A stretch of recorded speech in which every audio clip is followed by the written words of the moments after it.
2021 is already over, and instead of feeling like a year on its own, it felt more like a continuation of the year before it. Can you believe we made it? Go yourself. That being said, the landscape of cartoons last year is very different from 2020. In 2021, we saw a plethora of premieres of great cartoons, as well as a plethora of premieres of just really, really bad ones. But for the sake of keeping positive, let's focus on the great. For as many great cartoons that did premiere in 2021, there are a lot that got overshadowed. Whether that be because of bad marketing, a poor release schedule, being locked behind an unpopular streaming service, or just not having the time of day to watch everything. So here's the top 10 overlooked cartoons of 2021, in no particular order.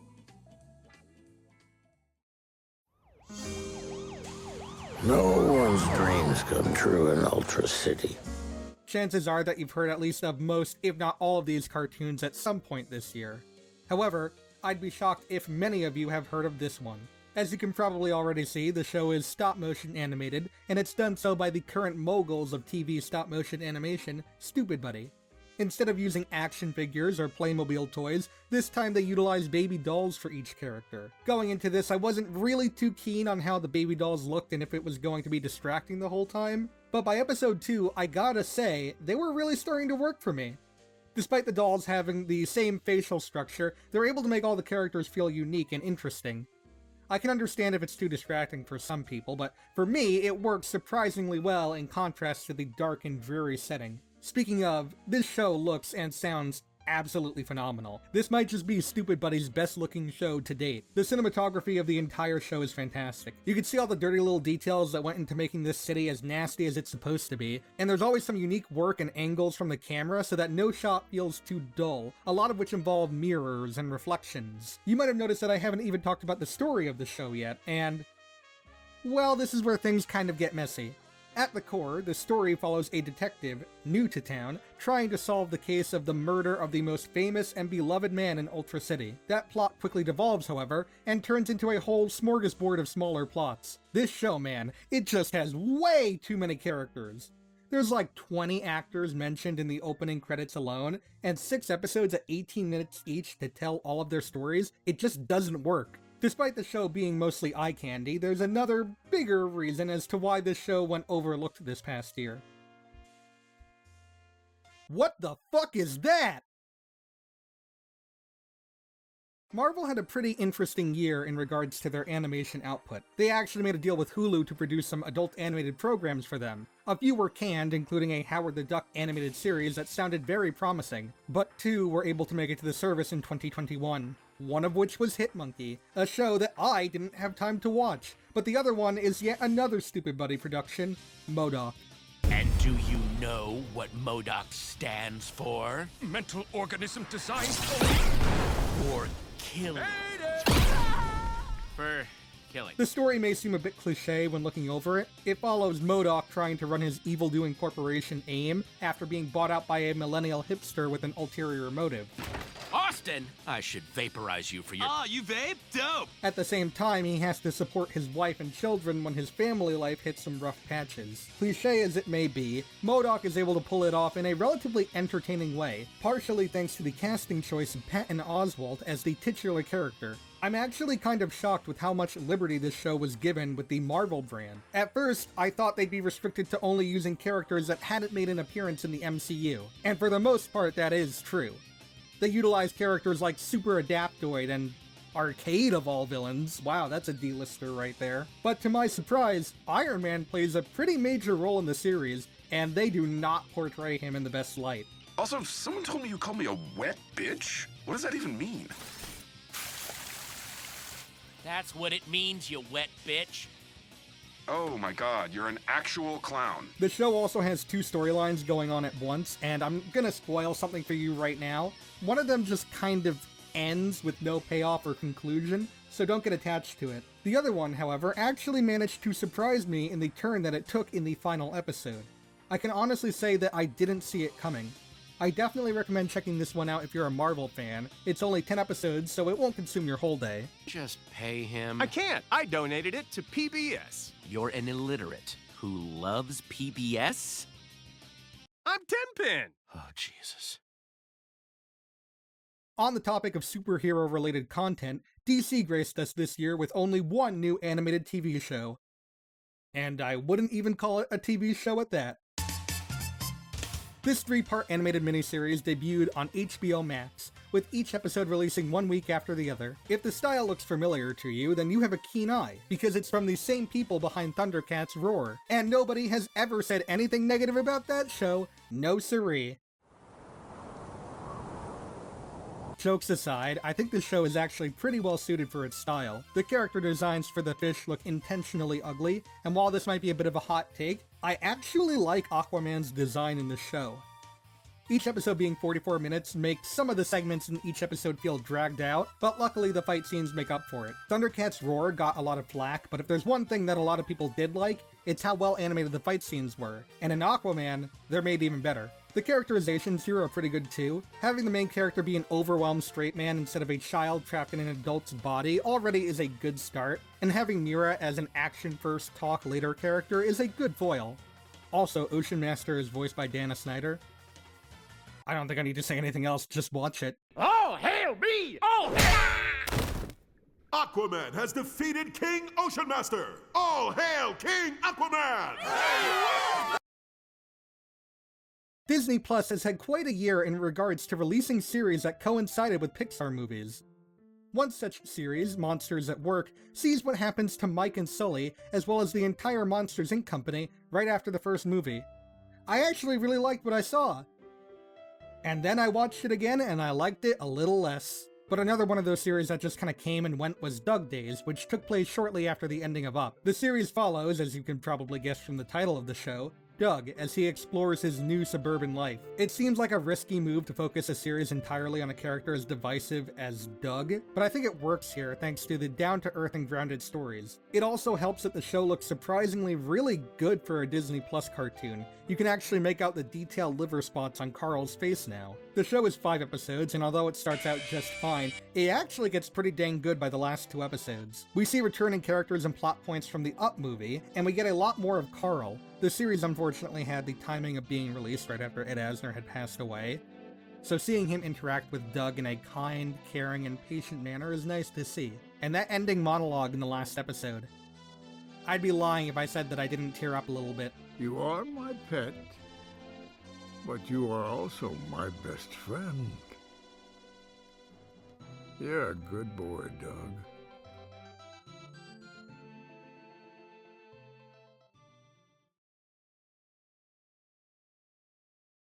On the subject of Disney Plus, released in the summer, alongside Monsters at Work, Chippendale Park Life follows the titular duo getting into all sorts of crazy situations in a giant park. This is like the first Chippendale show since Rescue Rangers over 30 years ago. Unlike that show, however, the Chipmunks have reverted back to their squeak talk, which I think works best for what the show is trying to pull off. The show is produced by Xylem, a French animation company who I could have sworn also worked on 101 Dalmatian Street, but I was wrong. They did work on Space Goofs though, and that show is pretty dang good.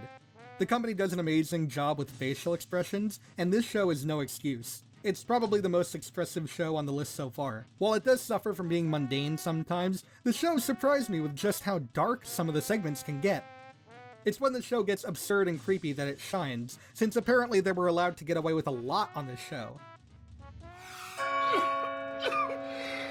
Okay, so like there's an episode that revolves around a peacock, and then it just suddenly shifts when this happens.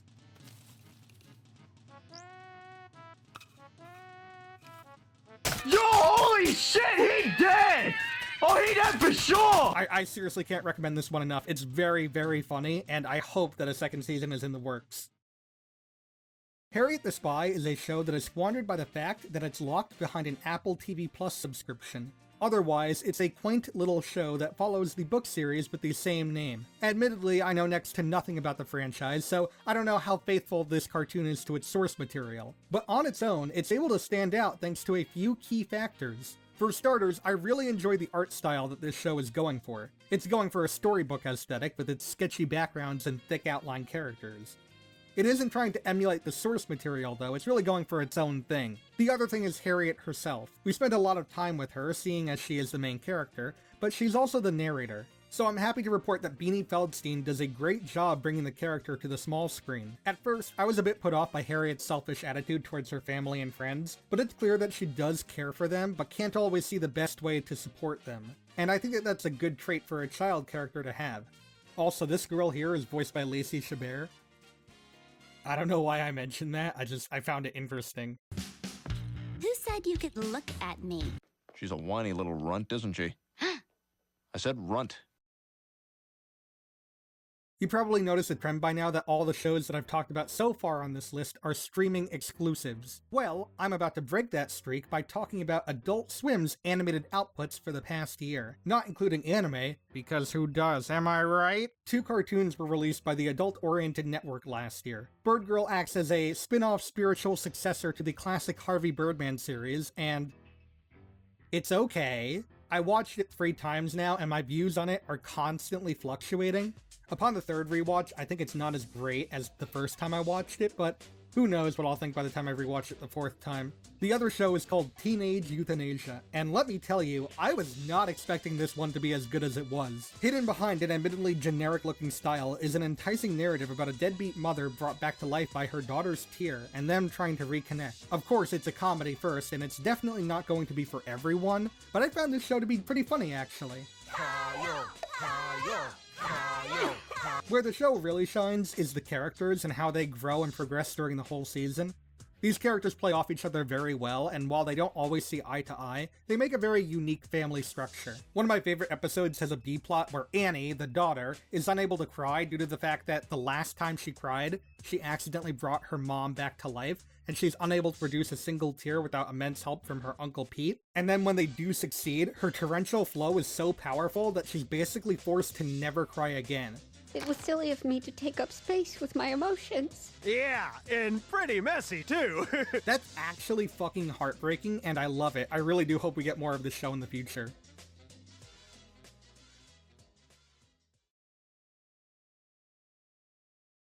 Netflix had a pretty crazy year in regards to their animation output. You've got instant classics like Kid Cosmic, Centaur World, I Heart Arlo, and I'd be remiss if I didn't mention the GOAT, Johnny Test. He's back, baby! One series that is criminally underrepresented is Dogs in Space. Like, this show is very good. I'm not just saying that because dogs can do no wrong. Well, okay, that might be part of the reason why I'm saying that, but I digress. Dogs in Space follows Captain Garbage and his crew on a mission to find a suitable home for humans. Along the way, they meet interesting friends and foes to help and hinder them. In all honesty, the show's greatness is boiled down to its characters. Every one of them brings something unique to the table, and none of them overstay their welcome. It's also nice that, for a crew of 7, they're all given some time to develop over the season and become their own characters. Captain Garbage is an impulsive yet caring leader of his team, who is loyal to his mission. Although he starts to doubt the cause over the season thanks to Kira, a dog that his crew picked up that was abandoned on an alien planet. You've also got Stella, the tactical officer, who wants to prove that she's Captain Material, Ed, the crew's ambassador, who's less of a team player and more of a con man, Shoney's the technical officer who values his friendships above all else, Loaf, the skirmish surveillance officer who just wants to be safe, and my personal favorite, Nomi, the ship's pilot, who... she's just so cute, holy fuck. Anyways, give this one a watch. It's definitely the best overlooked cartoon of 2021 on Netflix. Or is it? Saturday morning all-star hits will return after these messages. TV VCR repair. TV VCR repair for high schools. TV VCR. Saturday morning all-star hits! Netflix's line of adult animation for this year was... yeah, it wasn't the best. However, there is one show that absolutely blew my expectations out of the water. To explain exactly what happens in this show, well, it's kind of impossible. The show is a parody of 80s and 90s cartoon blocks that were so popular during the time on Saturday mornings. The show is hosted by brothers Skip and Trebor, an obvious parody of NBC's Chip and Pepper, both played by Kyle Mooney. The block takes you through multiple different cartoons each episode, including parodies of Denver the Last Dinosaur, Care Bears, and Thundercats, to name a few. How should we commemorate this triumphant capture of peace power? Subs? My personal favorite is that first one, Randy the Dinosaur. You just see this teenage dinosaur's life falling apart, and it's played completely straight, but it's in the format of an 80s cartoon, and it works so well. I told you guys, he's still the same old Randy.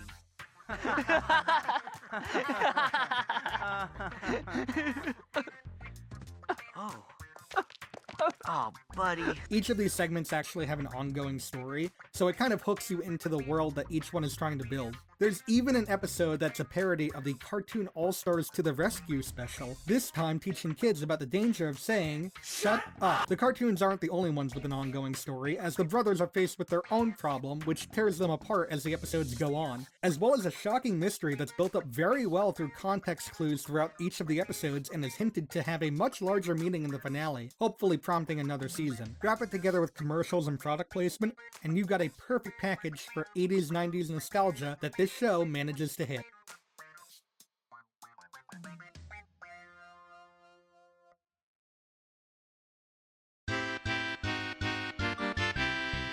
I would have definitely talked about Q-Force if I didn't want to include Ultra City Smiths. The show is actually pretty good, but it unfortunately gave a very bad first impression with its announcement trailer. High Guardian Spice is in a very similar boat as Q-Force, with an initial trailer that did not do the show any favor, but unlike Q-Force, I don't know, I just didn't like this one as much.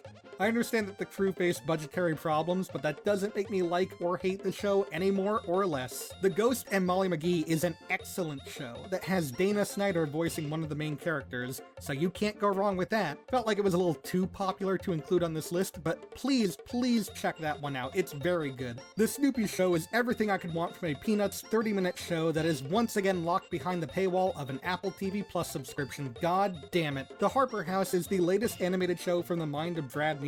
And the best thing I could say about it is that now I can no longer label Hard Nolan Sclopio Pipio as Brad Neely's worst show. And I didn't have a chance to watch Maya and the Three, Star Trek Prodigy, or Tear Along the Dotted Line, but I've heard great things about all of them. That's it for honorable mentions, but before we get to number one, I feel like I'm forgetting something. Hey yo, Tune for Thought here. Oh yeah, this is actually a collab. In case I didn't cover something that you really liked, check out Tune for Thought's video on underrated cartoons of 2021, which should be out around the same time as mine. I already know what he chose, and I gotta say, there's some really good stuff there. Okay, on to number one. You want dumb kids on the spelling bee team? No, not like super dumb, just like, average dumb. Like a little sprinkle of dumbness on a regular kid. Like Tom Dumb. Tom Dumb. Now as a young notes display. It's strange because going into this, I definitely thought that this show was very good, but that was it. Just the best of a bunch of overlooked cartoons. Upon rewatch, however, I can safely say that it is also my favorite new cartoon of 2021. At face value, a show like 10-Year-Old Tom, well, it doesn't look very good. It looks crude and boring, and I couldn't blame you for giving this one a pass. But watching episode 1 of the show, it's legitimately one of the funniest shows that I've watched in a long time. The show revolves around a 10-year-old named Tom, just trying to live his life, when situations happen around him that are out of his control thanks to his friends and family, and he somehow manages to be tangled up in all of it, despite not wanting anything to do with it. It can get pretty funny with where it goes and how out of hand it gets. There's one episode where he scrapes his knee during gym class, and the school nurse convinces him to make his injury seem like a bigger deal so that the nursing department can get a bigger budget, and that turns into this crazy escapade of the gym teacher getting sued. It's very funny. Another reason why the show is so funny is the dialogue. So, are you on the insurance side or the beautiful lady side? A little of this, a little of like woo woo woo woo, hi.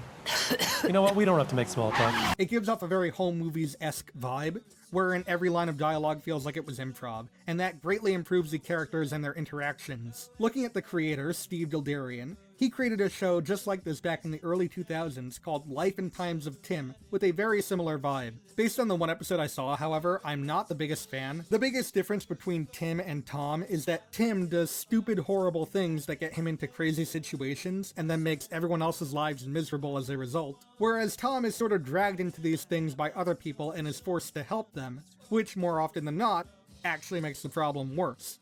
He's a much more endearing character. I don't want to give away too much. I definitely think you should check it out on your own. I will say not every episode is a banger, but you'll absolutely get more than you bargained for if you check out 10-Year-Old Tom. Trust me, you will not regret it.